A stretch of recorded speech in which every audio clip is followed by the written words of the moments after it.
De jour en jour, je progresse. J'arrive après Paris-Nice, j'ai vraiment été malade. J'ai eu la totale, donc j'ai tout eu en même temps, la grippe, bronchite, enfin la totale. Et puis j'ai repris sur Gand et Velgem, j'étais trop court. Les Flandres, la dernière heure m'a été fatale. Et j'espère qu'à Paris-Roubaix, ça sera beaucoup mieux.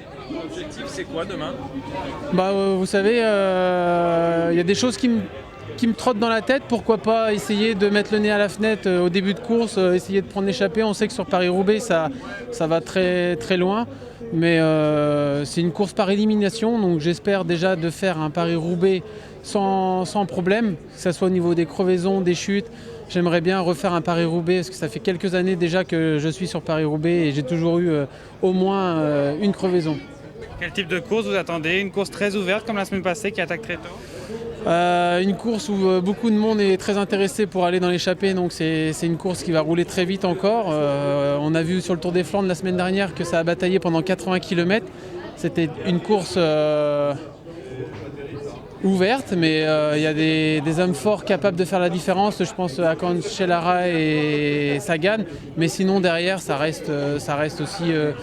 Il y a beaucoup de portes qui peuvent s'ouvrir. Effectivement, il y a deux gros favoris et derrière, on peut presque se dire que tout est jouable, d'autant plus que chez vous avez des coureurs en dehors de toi, il y a Antoine Boucher, il y a des coureurs qui sont très allés sur le pavé. Oui, après c'est pas une équipe qui est bridée autour d'une seule personne. On a tous une liberté et donc je veux brider personne sur le Paris-Roubaix. Comme je disais tout à l'heure, ça sera déjà bien de vivre un Paris-Roubaix sans problème.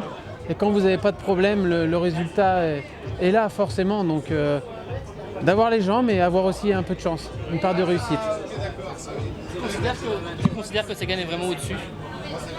Ce qu'il a démontré sur les 3 dernières courses, on a vu que par les années passées, que quelqu'un qui était prêt 2 semaines avant, il était prêt à Paris-Roubaix. Donc ce qu'il a démontré la semaine dernière, on a quand même vu Cancellara et Van Mark derrière Sagan et il était au-dessus.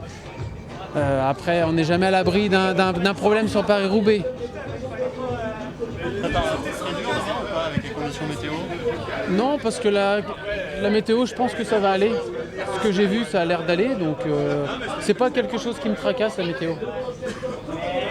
Avec la tension qu'il y aura sur Sagan et Cancellara, un coup à la Terpstra ou au Sumeren, c'est faisable? Il y a la place pour faire ça, tu penses? Je pense qu'on aura un Cancellara quand même qui veut partir sur une bonne note. C'est sa dernière année, il ne faut pas oublier. Donc s'il est vraiment bien, il laissera aucune chance.